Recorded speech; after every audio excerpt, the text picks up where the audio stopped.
He's a joy to be around. He's a character. He's full of energy. He's got, bubbling personality. I'm glad he was able to showcase that, center court in front of the fans. Come on down to Memphis. They invited Yuki to training camp, and now he is the new shortest player in the NBA. What if I told you the next big thing in the NBA is actually small? Meet Yuki Kawamura, the 5'8" guard who's got everyone talking. He's not just playing in the NBA, he's changing how we think about the game. But here's the real question. How is someone who wasn't even drafted now making highlight reels night after night? And why are coaches scrambling to figure out how to stop him? Let's break down how Kawamura is shaking up the NBA. Picture this. A 5'8" guy walks into an NBA gym. Everyone's heads turn, wondering if he's lost or maybe part of the maintenance crew. That's Yuki Kawamura, and he's about to flip the script on what we think is possible in the NBA. Kawamura's journey to the big leagues? It wasn't exactly smooth sailing. Coming from Japan, no one thought he had a shot. NBA scouts kept writing him off. Too short, they said. Too weak. 8'8", but Japanese guard Yuki Kawamura got the biggest cheers from the crowd as he whipped out the gritty with Ja Morant to beat out the other rookie. They couldn't see past his size to the fire burning inside. But Kawamura, he just kept grinding. Day and night he was in the gym, perfecting his craft. While everyone else was sleeping, he was working. But Wiseman, what is you looking at, dog? How you not see that pass, dog? Deb, that would have been a great who he played for. I'm watching, I'm like, James Wiseman's a pacer? In Japan, he wasn't just playing, he was dominating. Scoring at will, dishing out assists like candy, and making defenders look silly.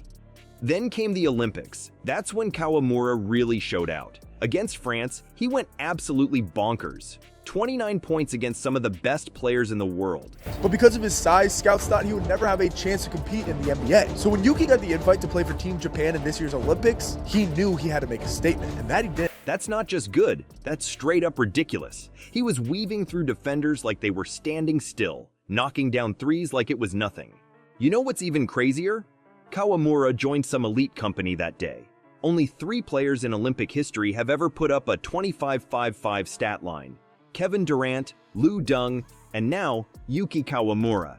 29 points, 7 rebounds, and 6 assists. He became just the 3rd player in Olympic history behind Kevin Durant and Luol Deng to have more than 25. That's the kind of performance that makes people sit up and take notice. And notice they did. The Memphis Grizzlies, always on the lookout for that diamond in the rough, decided to take a chance. They signed Kawamura to a training camp deal. It was a foot in the door, but the real test was still to come. Come on down to Memphis. They invited Yuki to training camp, and now he is the new shortest player in the NBA. The big question on everyone's mind, could Kawamura actually hang with the big boys in the NBA? It's one thing to ball out in international play, but the NBA is a whole different beast. Faster, stronger, more physical.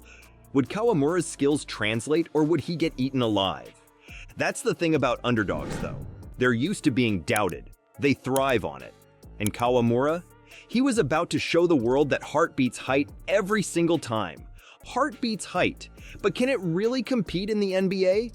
Kawamura was about to answer that question in the most unexpected way. Picture this. A packed arena, skeptical faces, and one undersized rookie ready to rewrite the rules of basketball. We're kings, bro. Y'all doing it for us. Yeah, for Put respect on Yuki. Because, bro, he is legitimately like, if you post a Yuki highlight now, oh, it's going. Oh, yeah. And I've said on television, and you're going to see other people saying it, but if it walks like a duck and quacks like a duck, it ain't a damn mongoose. The moment Kawamura checked in, you could feel the tension. He looked like a kid next to the towering NBA players. Fans were whispering, "Is this for real?" Even some players on the bench were shaking their heads. Everyone was thinking the same thing, this won't end well. But then, magic happened. Kawamura exploded into action like a firecracker. He was zipping around the court, leaving defenders in the dust. 1 second he was at the top of the key, the next he was cutting to the basket. It was like trying to catch smoke with your bare hands. What do you have to be for you? Like, you play in the league. How cold do you have to be 5? Be generous. He's not 5'9". 5'7", and play on the NBA court with like. And the passes? Oh man, the passes were something else. Kawamura was throwing no-look dimes that had the crowd gasping.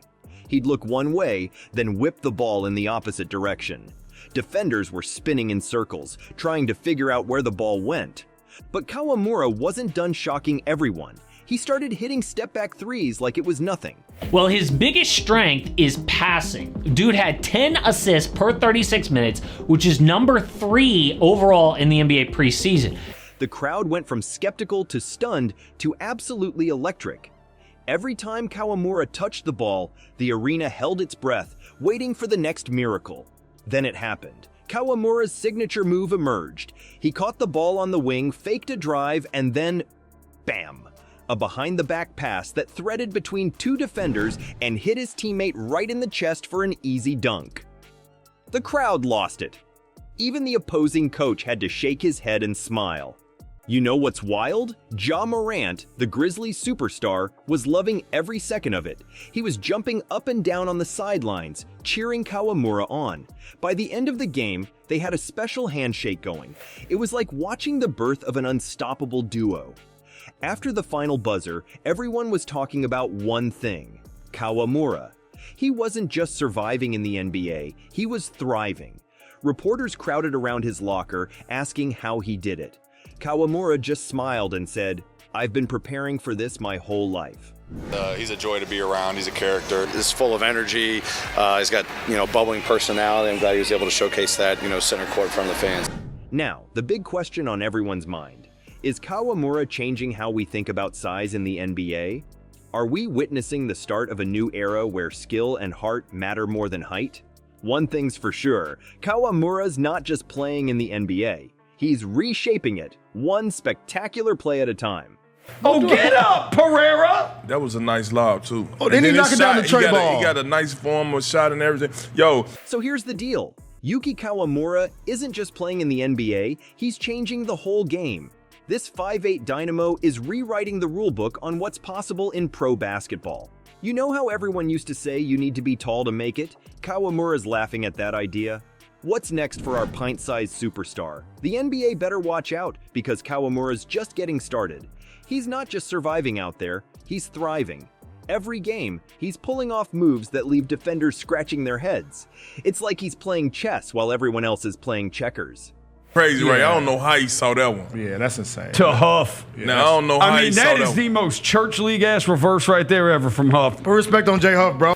Kawamura is proving something huge. Heart beats height every single time. He's not just an inspiration for short players. He's showing everyone that if you've got the skills and the drive, you can make it anywhere. The NBA's changing, and Kawamura's leading the charge. Who knows what he'll do next?